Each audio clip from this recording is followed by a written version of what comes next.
Approximately 14.8 million Americans are enrolled in institutions of higher learning. Each of those millions of students is seeking something.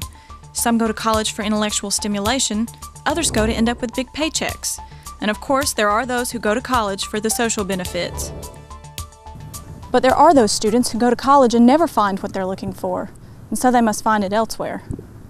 Christopher McCandless was one such student.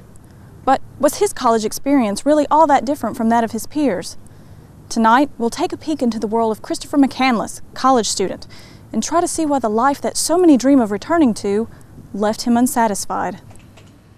Lloyd Smith was McCandless's closest friend while the two were students at Emory University in Atlanta, Georgia.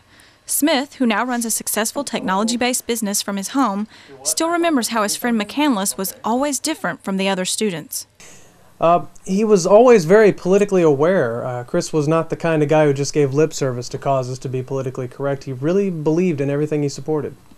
And what were the things that were worthy of his support? He supported a variety of causes, from saving whales from Japanese hunters to throwing his full support behind Jesse Jackson as a presidential candidate. Most of his classes dealt with world hunger or racism or the unequal distribution of wealth in the world. Chris was really disgusted with how dependent people had become on material things. How did his social awarenesses affect his personal relationships, his friendship with you? Except for with me and maybe one or two others, he just never socialized. If you could even call what we did socializing. He had the paper, the Emory Wheel, of course, and as an editorial editor, he was able to express a lot of his views there. And I think he enjoyed having that outlet. But Chris was never a big partier, a big socialite, so towards the end of college, he became almost totally withdrawn. It's really sad, too, because he was a phenomenal person to know. You mentioned that you saw him withdrawing. In what ways did you see him withdrawing? His withdrawal was so complete. I mean, it was more than just withdrawing from people. It was as if he were withdrawing from the whole world. His room was, well, nothing. He lived like a monk. No real furniture, no phone, no real stuff.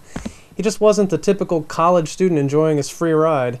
You know, college was paid for. He had nothing to worry about when he finished except whether or not he wanted to go to law school. You'd really think the guy would have been happier. The only thing he didn't totally withdraw from was his schoolwork.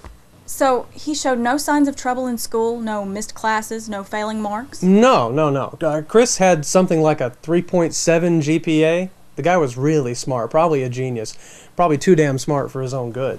So Chris had a passion for his causes, his schoolwork and his newspaper work.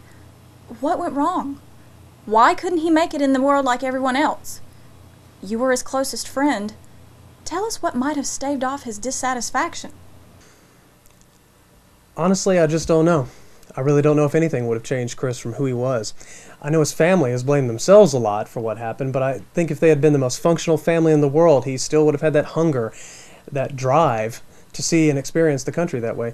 Circumstances might have delayed his journey, but I fully believe with all my heart that he still would have had that need to wander. It was just in his blood.